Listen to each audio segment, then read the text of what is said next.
오늘 하나님께서 우리에게 주시는 말씀은 마가복음 8장 27절에서 9장 1절까지의 말씀입니다. 함께 읽겠습니다. 예수와 제자들이 빌립보 가이사랴 여러 마을로 나가실새 길에서 제자들에게 물어 이르시되 사람들이 나를 누구라고 하느냐? 제자들이 여짜와 이르되 세례 요한이라고 하고 더러는 엘리야 더러는 선지자 중에 하나라 하나이다. 또 물으시되 너희는 나를 누구라 하느냐? 베드로가 대답하여 이르되 주는 그리스도시니이다 하매 이에 자기의 일을 아무에게도 말하지 말라 경고하시고 인자가 많은 고난을 받고 장로들과 대제사장들과 서기관들에게 버림받아 죽임을 당하고 사흘 만에 살아나야 할 것을 비로소 그들에게 가르치시되 드러내놓고 이 말씀을 하시니 베드로가 예수를 붙들고 항변하매 예수께서 돌이키사 제자들을 보시며 베드로를 꾸짖어 이르시되 사탄아 내 뒤로 물러가라.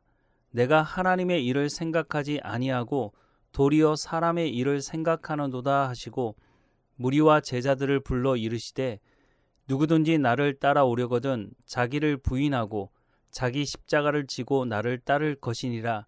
누구든지 자기 목숨을 구원하고자 하면 잃을 것이요 누구든지 나와 복음을 위하여 자기 목숨을 잃으면 구원하리라. 사람이 만일 온 천하를 얻고도 자기 목숨을 잃으면 무엇이 유익하리요? 사람이 무엇을 주고 자기 목숨과 바꾸겠느냐? 누구든지 이 음란하고 죄 많은 세대에서 나와 내 말을 부끄러워하면 인자도 아버지의 영광으로 거룩한 천사들과 함께 올 때에 그 사람을 부끄러워하리라. 또 그들에게 이르시되 내가 진실로 너희에게 이르노니 여기 서 있는 사람 중에는 죽기 전에 하나님 나라가 권능으로 임하는 것을 볼 자들도 있느니라 하시니라. 사도 베드로의 모습을 보고 있으면 오늘 열심히 교회를 섬기고 있는 사람 중에 일부에게서 보이는 안타까운 모습이 겹쳐 보일 때가 있습니다. 물론 베드로에게 있어서 본받아야 할 부분이 있습니다. 베드로만큼 예수님을 열심히 섬긴 사람이 있을까 싶습니다. 늘 앞장섰고 헌신했던 사람으로 보입니다. 아무도 말하지 않을 때 과감하게 치고 나가는 다혈질적인 사람이었던 것으로 보입니다. 예수님께서 너희는 나를 누구라고 하느냐라고 물으실 때도 여지없이 주는 그리스도이십니다 라고 대답을 했습니다. 그런데 한편으로 생각해 보면 이 고백이 얼마나 위험한 고백이었느냐 하면 예수님께서 십자가에 못 박혀 죽으시는 이유 중 하나가 바로 이것 때문이었습니다. 그러니 이 고백이 얼마나 위험한 고백인지를 알 수 있습니다. 그런데 이 고백을 했던 베드로가 대형 사고를 몇 차례 치게 되는데 그 중에 하나가 오늘 본문에 기록되어 있습니다. 예수님은 오랜 동안 제자들에게 하나님의 말씀을 가르쳐 오셨지만 제자들은 예수님이 누구이신지 알아차리지 못했습니다. 또한 지금까지는 예수님께서 직접 너희는 나를 누구라고 하느냐고 묻지는 않으셨습니다.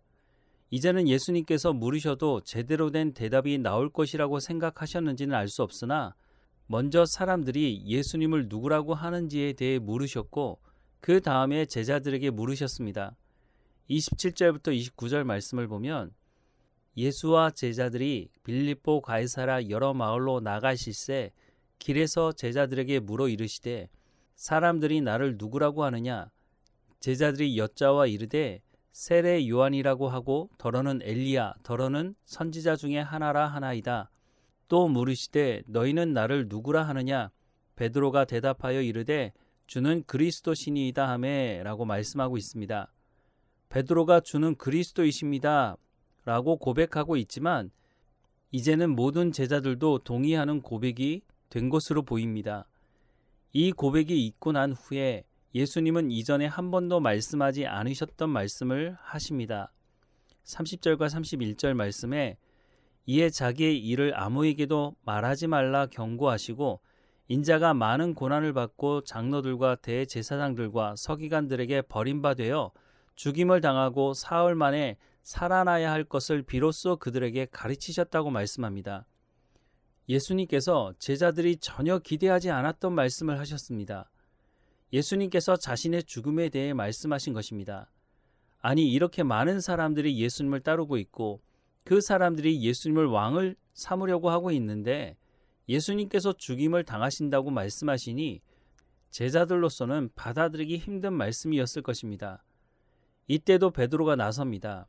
32절 말씀을 보면 드러내놓고 이 말씀을 하시니 베드로가 예수를 붙들고 항변했다고 말씀합니다. 마태복음 16장 22절 말씀에는 베드로가 예수를 붙들고 항변하여 이르되 주여 그리 마옵소서 이 일이 결코 주께 미치지 아니하리이다 라고 말씀하고 있습니다. 절대로 그런 일은 일어날 수 없다는 것입니다. 베드로가 어떻게 이 일을 막을 수 있을진 모르겠지만 어쨌든 이런 일은 일어나면 안 된다는 것입니다. 예수님이 잡히시던 날 저녁 칼을 빼들면서 예수님을 지키겠다고 베드로가 말하지 않았습니까? 그것은 베드로의 진심이었을 것이라고 생각합니다. 그런데 이런 말을 하고 있는 베드로를 향해서 예수님이 이렇게 말씀하십니다. 예수께서 돌이키사 제자들을 보시며 베드로를 꾸짖어 이르시되 사탄아 내 뒤로 물러가라. 내가 하나님의 일을 생각하지 아니하고 도리어 사람의 일을 생각하는도다 하시고 무리와 제자들을 불러 이르시되 누구든지 나를 따라오려거든 자기를 부인하고 자기 십자가를 지고 나를 따를 것이니라.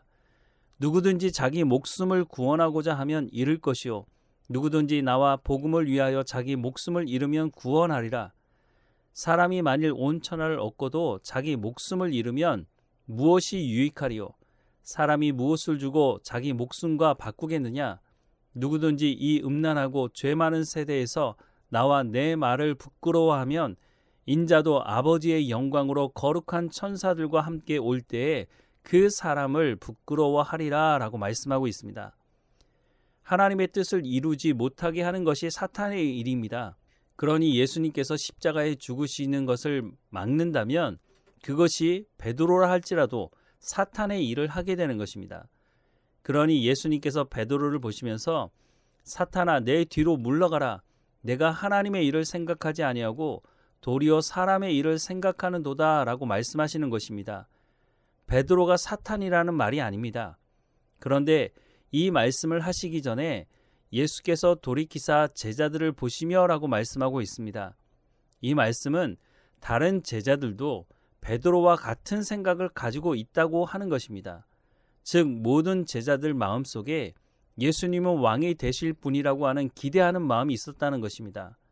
그래서 예수님이 왕이 되시면 자신들이 한 자리를 차지하게 될 것이라고 기대하고 있었기 때문에 이들이 서로 자리 싸움을 하게 된 것입니다.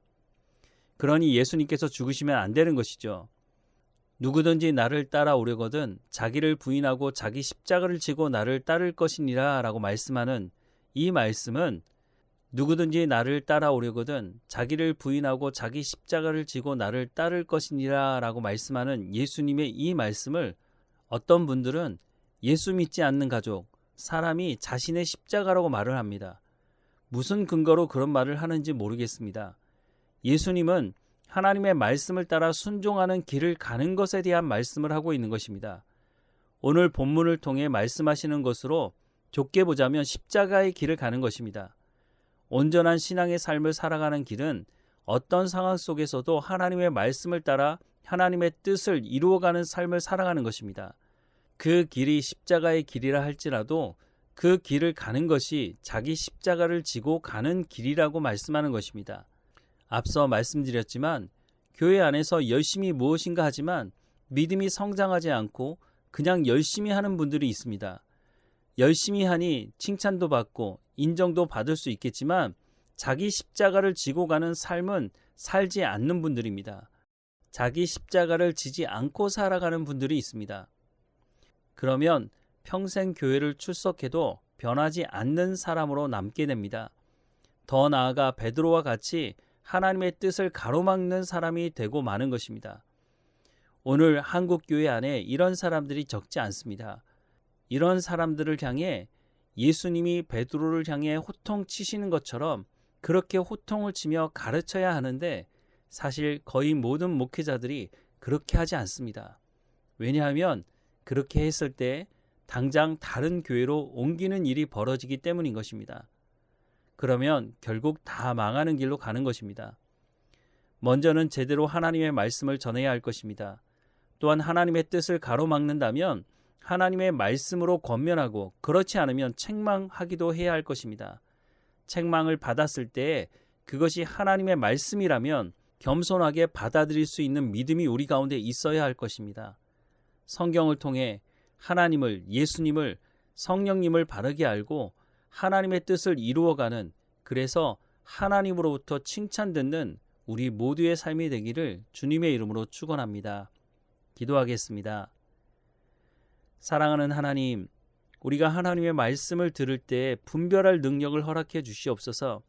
하나님의 말씀이 기준이 되게 하셔서 그 말씀을 따라 순종하며 하나님께서 우리를 인도하신 그 십자가를 지고 가는 삶을 살아가며 성령의 열매를 맺는 우리의 삶이 될 수 있도록 은혜를 허락해 주옵소서.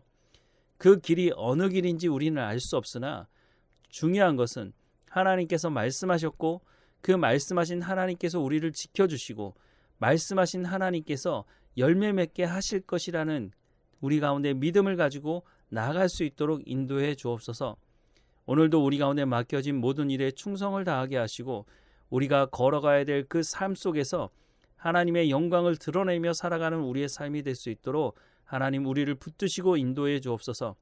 고난 중에 있는 성도의 기도를 하나님 들어 응답해 주시고 그 육체의 강건함을 허락해 주셔서 우리가 삶을 살아가는 현장에서 하나님의 영광을 드러내며 증인의 역할을 감당하는 우리의 삶이 될 수 있도록 인도해 주옵소서. 오늘 이 하루도 우리를 인도하실 하나님을 찬양하고 예수님의 이름으로 기도합니다. 아멘.